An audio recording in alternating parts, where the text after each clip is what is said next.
Savukārt 20. maijā durvis vēra jaunais akcijas sabiedrības agrofirma Tērvete restorāns, kas atrodas Dobelē un saucās Tērvetes garšu restorāns.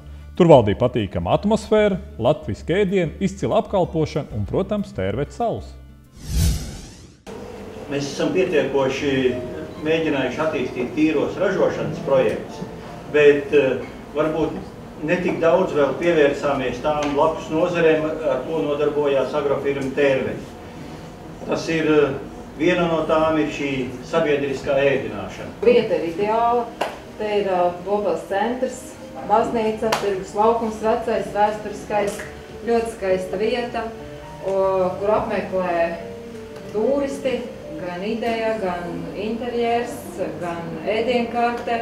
Tika veidota caur agrofirmas Tērvete identitātes prizmu, viņam uzsverot tās agrofirmas Tērvete pamatvērtības, stabilitāte, pamatīgums,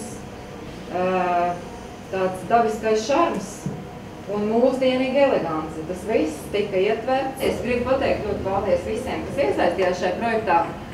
Visiem mūsu darbiniekiem, Tērvetes darbiniekiem, valdniekiem, elektriķiem. Un tad, protams, es ļoti lielu paldies gribu teikt Rolandam, kas man bija vienkārši, bez viņa nekas šeit nebūtu.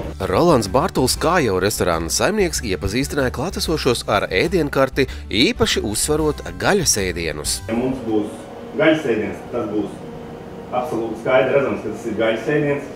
Mēs nestrādāsim ar kaut kādiem soļus produktiem. Ja atbraucot uz Dobeli, vēlaties izbaudīt patīkamu atmosfēru, latviskus ēdienus, izcilu apkalpošanu un Tērvetes salu, tad jums noteikti jādodas uz Tērvetes garšu restorānu.